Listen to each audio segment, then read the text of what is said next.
Virus, it spreads like wildfire.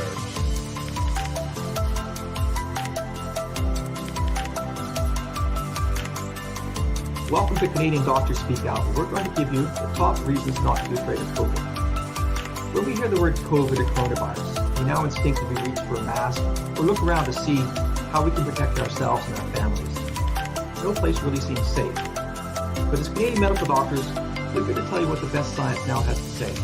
And we think you'll be pleasantly surprised. On the TV, we hear cases, which would frighten anyone, but cases are not necessarily symptomatic people. And the vast majority have few or really no symptoms of being sick. They just have a positive PCR swab test. Research now shows that the PCR test is practically worthless. Only 3% of patients with a positive test actually have the COVID virus. Here's a graph showing the COVID cases reported each week in Canada. Even I get frightened looking at this graph. But now let's put the weekly deaths on the same chart. Where are all the deaths that we would expect to follow the cases curve? Something is really fishy here. Let's look at yearly deaths in Canada from 2001. It's pretty hard to show that we've even had a pandemic. The slight increase in 2020 was probably due to an aging population.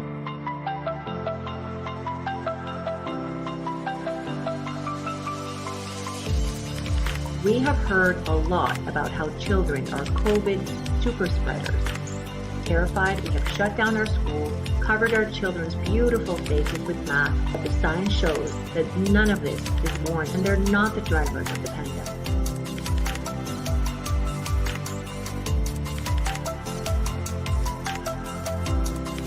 Canada took a dramatic move toward legitimately dangerous authoritarianism. In Canada, yes. Here's just one measure of it. On Monday, the country's Prime Minister, Justin Trudeau, outlined his government's new corona regulations. Canadians hoping to return to their country must be tested before and after takeoff, he said. Quote, if your test results come back positive, you'll need to immediately quarantine in designated government facilities. This is not optional. Designated government facilities. Now, when this happens in other countries, and it does, we call those facilities internment camps. Just filed in the Ontario Superior Court. It's a constitutional challenge of the federal government's policy requiring incoming travelers to quarantine at their own cost at government contracted hotels. The cost is upwards of $2,000 per traveler, and in most cases, the cost is non-refundable, even if your results from your PCR test arrive within even a matter of hours. We're bringing this legal challenge as a public interest organization, but quarantine hotel policy, in our view, is exploitive and punitive at a cost of over $2,000 per traveler. And in fact, it actually exposes many travelers to even greater risk than they would be exposed to had they just returned to their own home. The pitfalls of coming home to a quarantine. That's not what I signed up for when I came back to Canada, and I did everything by the book. The woman had a confirmed reservation and agreed to pay more than $1,000 for the mandatory quarantine package. But when the reserved room wasn't ready and other hotels were booked, she was sent by bus to a government-controlled one. I said, where am I? And they said, we can't tell you. And I said, why can't you tell me where I am? And they said, we're not supposed to tell anybody. Looks like the police have formed a cordon to keep people from taking pictures.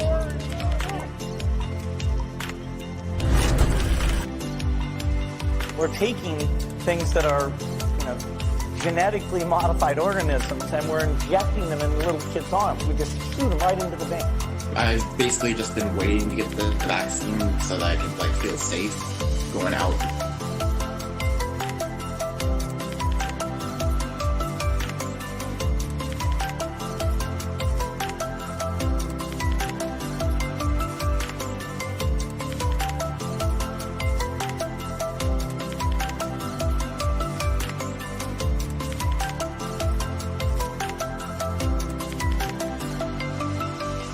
Things like that, which kind of suits my personality. I like it that way. Yeah. And that's fair. And good evening, everyone. This is Last Week Today. This is a compilation of the best stories of the week from Freedom Forum News. And we're at freedomforumcanada.com. And I'm here tonight with my colleague, Wayne Peters, who normally edits the What's Up Canada website, and that's at whatsupcanada.org. He also manages the Ethics Over Fear group. And tonight, Wayne is in Manitoba. What's happening on the prairies to require your attention tonight? It's this ground surge of awareness and just frustration that's been mounting in Canada. We were in myself and my partner were invited out to Manitoba to speak literally to some underground organizations or groups, community groups. Some folks had heard that I've been doing some of this, traveling around doing exactly that, educating people with the state of the situation that we're in now. There's a lot of noise out there as to what is actually going on in Canada, and it's almost a static state of confusion everywhere you go, and it doesn't matter where you look, and right from the top of law enforcement to the lowly cashier at the dollar store, nobody has a clue what is going on, what the real situation is, and where they stand in all of this. So we've been working really, really hard with the task force to compile information and documentation and do exactly that. Clear the noise, let people know what is going on factually in this chaos. And it's mind-boggling to me how this, I mean, not how it's gotten this far. I understand how it's gotten this far, but how disrupted our country is right now. I agree. I've gone traveling every month or so, and it's just so incredible how many different groups there are right across the country. How many different protests go on every day of the week these days, and how many people simply have no idea what's going on. And that to me brings us to our very first story for today. And this is the federal government story. This is Justin Trudeau telling us what he's doing.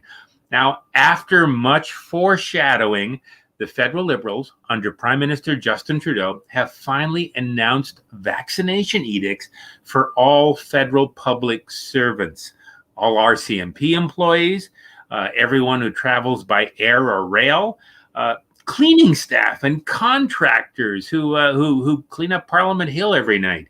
They must now report their vaccination status to the government, and they need to do it by October 29th. Now, Trudeau made this announcement at a press conference in Ottawa yesterday, October 6th.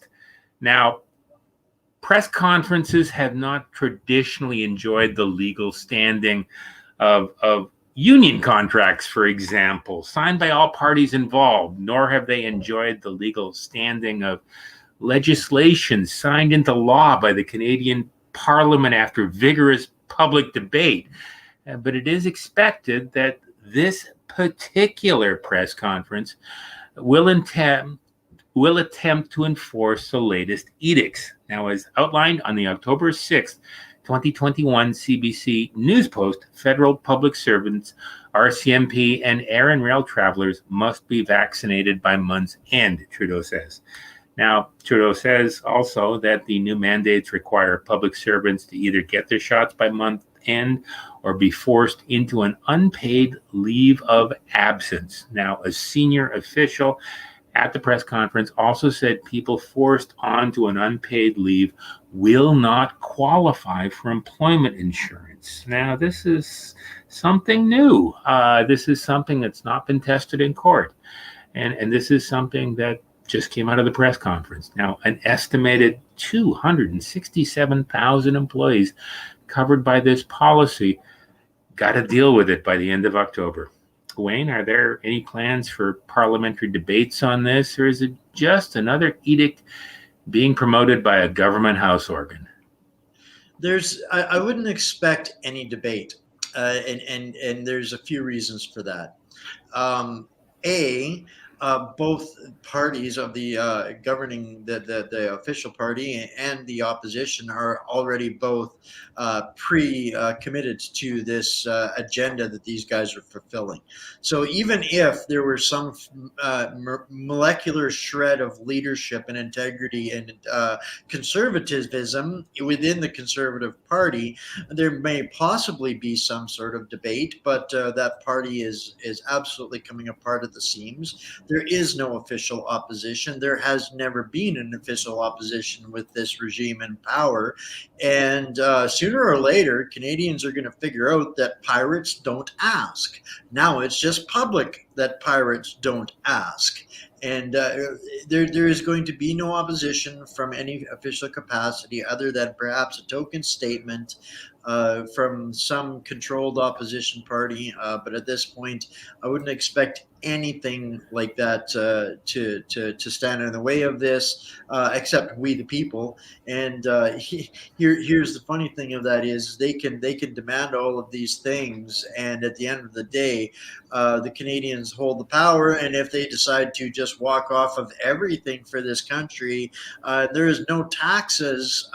These guys don't get anything either. So at the end of the day, it's a lose-lose for these guys, and they've got to figure it out. Right now, we've just got to continue to keep educating and informing people of where things are at and what will work for them right now. The awareness level has to be focused on right now. And that's how we're going to see some change. But no, pirates don't ask. So you're telling me that this is illegal, it violates union contracts, it's against the law of the land. They're going to do it anyway. Exactly as they've done with everything that they wanted to do. There's been a very few things that they have not been able to achieve on their attaboy list for globalism, the United Nations Sustainable Development Agenda, which both parties are committed to, contractually obligated to fulfilling. All of these things, when people start to look at this, they realize that, okay, none of this has any bearing on Canadian law. There is absolutely nothing that is moral, ethical, or health related in what they are doing. There is no legal, lawful way for these guys to stand on this stuff. And thanks to some of the work that you guys have done with the rail companies, people are starting to see and understand this, right? So now when the rail guys come out there and they admit that they can't legally and lawfully do this, but the boss is a friend of the prime minister's, so hey, we're going to do it anyways, right? But I mean, that just goes hand in hand with some of the work that we've been doing with Ethics Over Fear, where we're teaching people and showing them some of the tools in the toolbox where they can go and demand. They have the right as union members to demand the financial statements of their union organizations and start to follow the money. Well, it doesn't take very long, and you start to see the crimes. And I think there's some people in some other industries that are about to get a really rude awakening, like the airline industry and a few others that and this is what we're trying to encourage with Ethics Over Fear. Because of all of this, these guys have got shields put up around their crime sprees, but they didn't get Capone on his crimes either, did they now? They got him on tax evasion. Exactly. So, when we start to look outside of their invisible force fields of deflection and Teflon, that nothing sticks to these crooks, we just got to get creative. And Canadians are not without tools in the box, but we don't know the tools that we've got, and we are making an immense impact in doing exactly that. You mentioned a piece I wrote with a little bit of help from you and a couple of your friends. It was the September 17th CN Union meeting on forced vaccinations, which noted that large numbers of employees could be fired on November 1st. And that was just essentially a bootleg live stream of a union meeting where the president of the Teamsters said that this stuff is probably illegal no matter what. But, you know, the president of CN, or one of the senior people in the company, is a friend of Justin Trudeau and wants a Senate seat. Right. And I see in one of the comments here about referencing they all of the time. And people need to really understand, this isn't about politics. This is about crime. This isn't about health. This is about crime. This isn't about vaccine mandates and programs. This is about crime. And I don't care what label people want to stick on them, whether it's conservatives, liberal, Ku Klux Klan, or the cabal. Whatever label works, go after the crime. We got to stop getting away from all these semantic micro debates and start looking at what is real, what is the crimes. And these guys are stacking them up. Why? Because they can. What do bad guys do when they can? They carry on because they can. And this is exactly where we're at. And people are, I'd say the vast majority of Canadians, they're not unaware. I think the vast majority of Canadians are aware that this is very, very broken, but they just don't have a clue what to do. What are the tools in their toolbox? And this is where crazy old guys like you and I come along. You're a very strident man, Wayne. Very, very strident indeed. And I accept everything you say. But I think we got to move on to our second story. And that is something you suggested to me earlier in the day. And it started out with a kerfuffle on the steps of the Vancouver Art Gallery during a protest on Friday, October the 1st. Now, the presentation given at the Vancouver Art Gallery was outlined in the October 3rd, 2021 post on the Peckford 42 blog under the title Tragedy in Rural Alberta, A Courageous Doctor Speaks Out.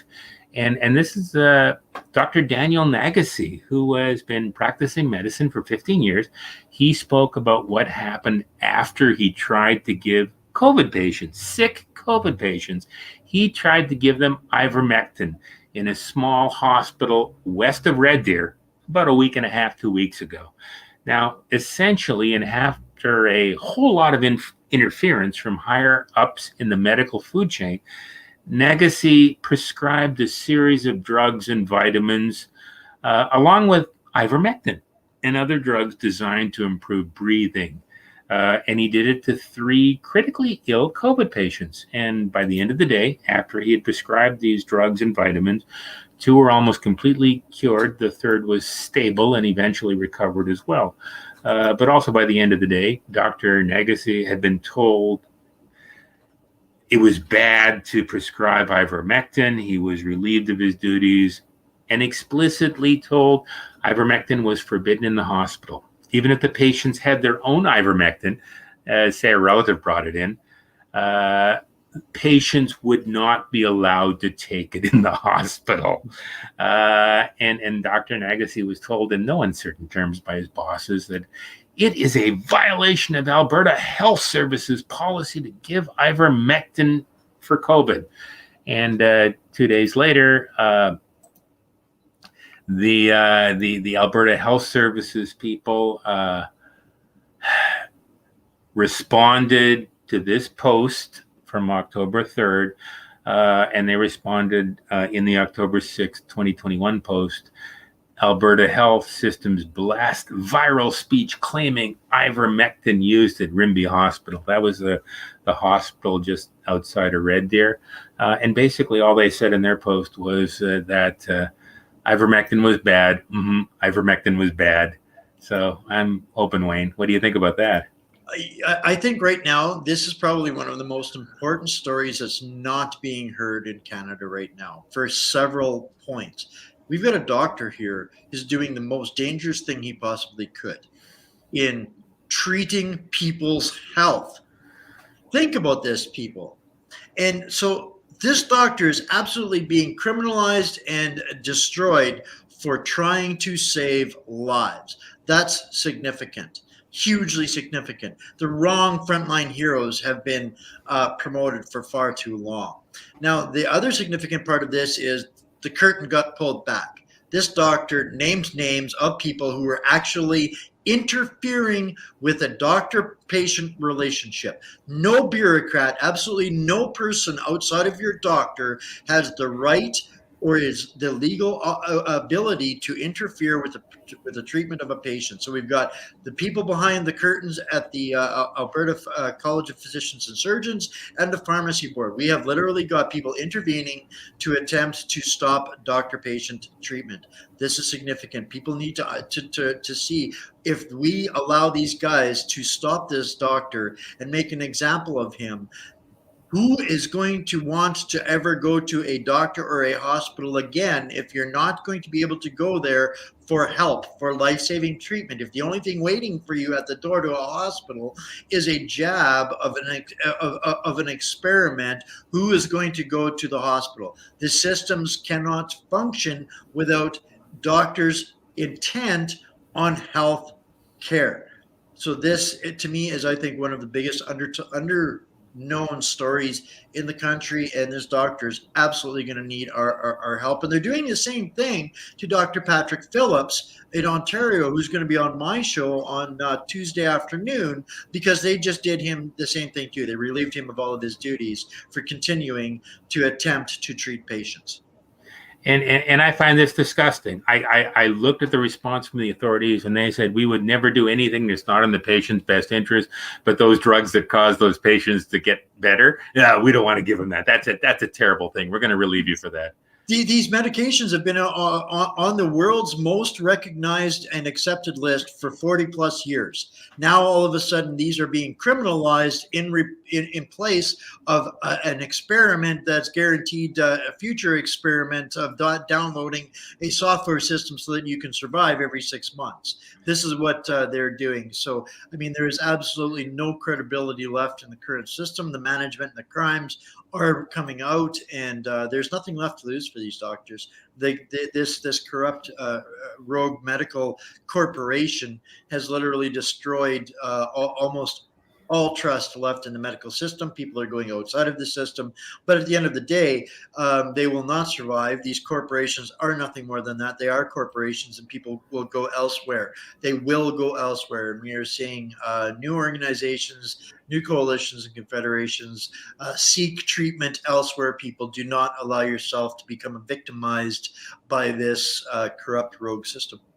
I would tend to agree. If Alberta Health Services policy is to refuse things that make you better, it's obvious to me that you got to go someplace where the doctor is allowed to cure you.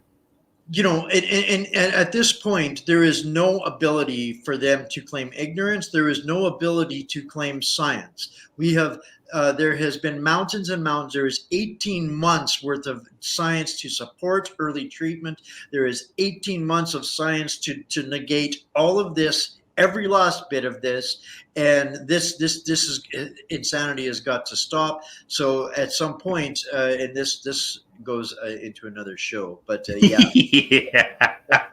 There's your stridency again. I agree with you 100%, but you know, there's far less doctors that are left plugged into this evil system than there are going elsewhere now, and look for other medical services and help. It's out there. I agree. And this brings us to our third story tonight. Not necessarily healthcare related, more related to the Department of Defense, more related to the military.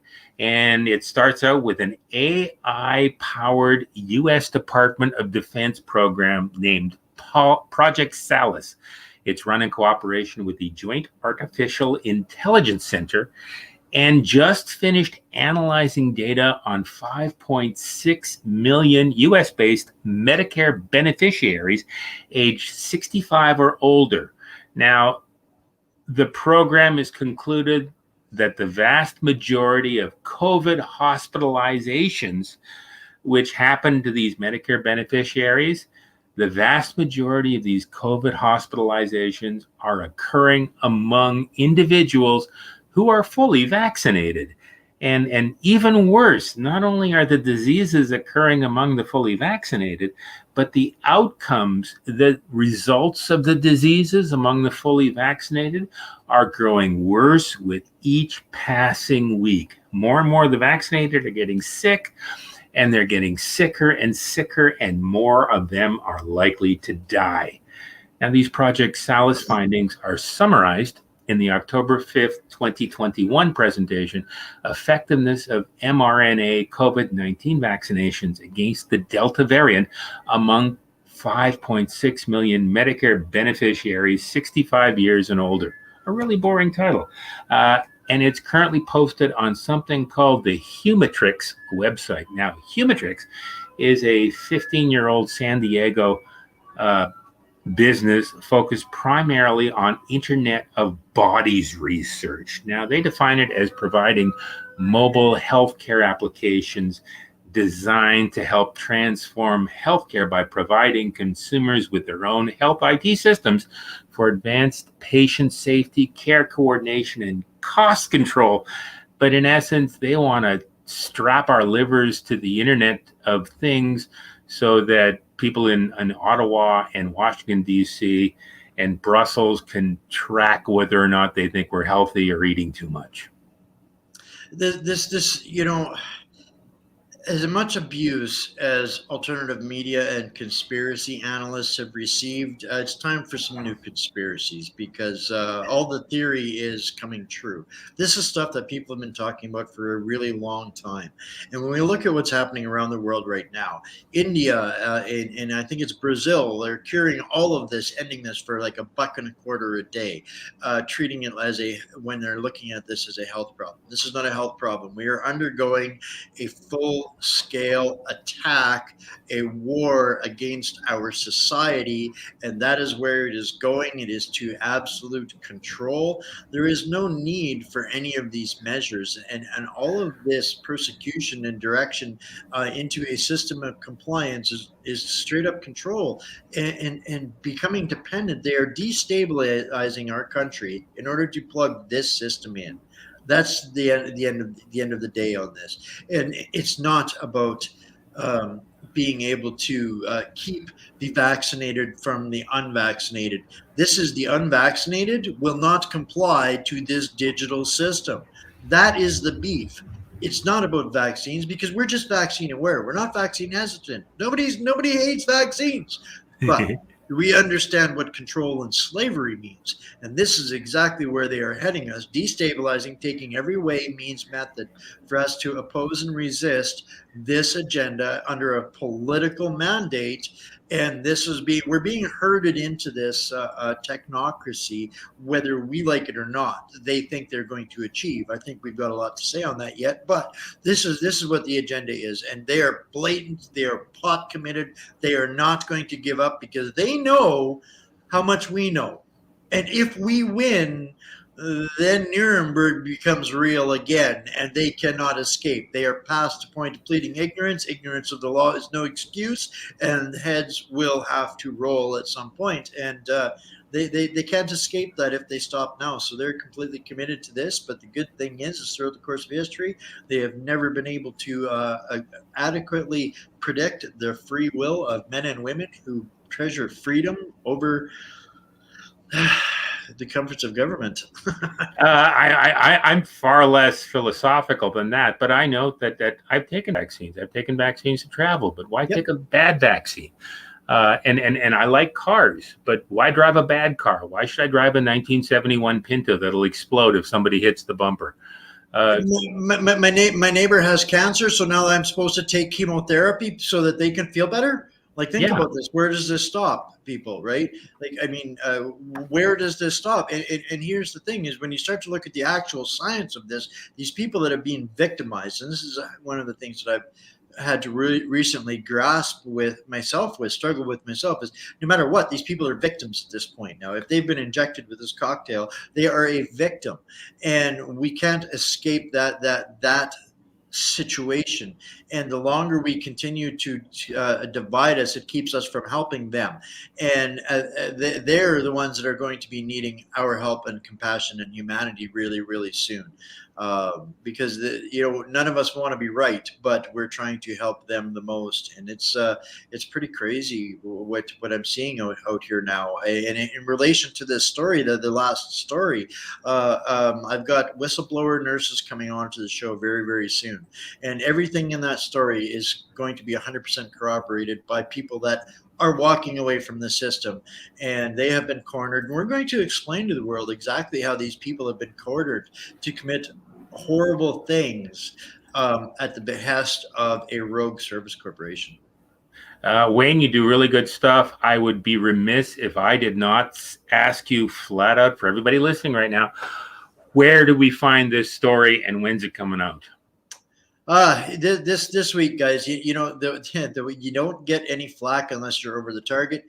They have taken me down at every platform and all of my websites, and we keep rebuilding. This week, we do have a platform up called ethicsoverfear.com. We're getting some stuff out on there, but we've been kind of holding off until we get it secure this week. Later on this weekend, you'll find all of this coming out by the bucket loads on ethicsoverfear.com. And then right after that, you'll start to see more of it on whatsupcanada.org once we get them in secure locations in the bunker and we can speak freely again, because I'm tired of talking mealy mouth and about 5% of the fight and the problems and the crimes, because we're not allowed to talk about the crimes on any accepted social media platform. So get connected with us over there, because the cannons are going to start firing, and there is so much that is going to aggravate so many Canadians. And you know what? The truth is the only thing that ultimately will set us free. Well, we rebuild yet again. But you know what we learn? Adapt, improvise, and overcome. There is no nation or society on earth that is better at adapting and improvising and overcoming than Canadians. And I know it seems a little late in the game, but we typically don't pick up our game until there's 2 minutes left in the third and we're down by 3. So this is kind of where we're at here right now. And I'll tell you what I see right now, people need to understand, they're not seeing this groundswell on social media, because everybody that's actually doing something is not doing it on social media. Everything is happening in the real world in real time, and you're not getting the updates on Facebook, because guess what? We're not working on Facebook anymore, people. So get out there and get plugged in with some boots on the ground people, and you'll be surprised at what might be coming down the pipe, because this insanity is 100% unsustainable. And as soon as the people realize that we ultimately hold all of the cards, we can make this over really, really quickly. And they're starting to figure it out faster than I can keep up with. I'll tell you, I'm getting tens of thousands of emails the last 2 weeks. There's stuff brewing, and it's good. There is absolutely serious, wonderful stuff coming down the pipeline. Important issues are coming to a head in October and November. We are here at Freedom Forum News, here at Last Week Tonight, here at Ethics Over Fear. We are trying our best to cover what's going on, but we're out of time tonight. My name is Chuck Black. I'm with Wayne Peters, and this is Last Week Tonight. It's an overview of the most important stories on Freedom Forum News this week. Now, tonight's show is directed by Ed Jamisek using StreamYards, with intro and extra segments compiled by Angela Argentina. Now, during the week, I edit the Freedom Forum News website. And if you'd like to contribute to our production, please visit our fundraising page at freedomforumcanada.com/fund_raising. And that's all for tonight. Ed, if you could play the extra.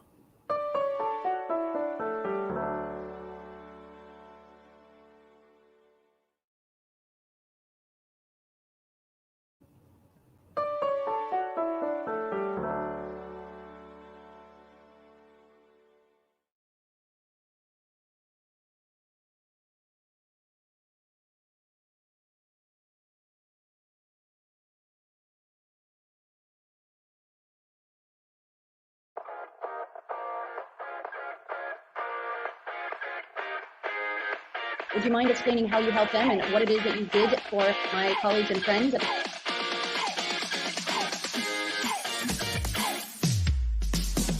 Escape Chinata.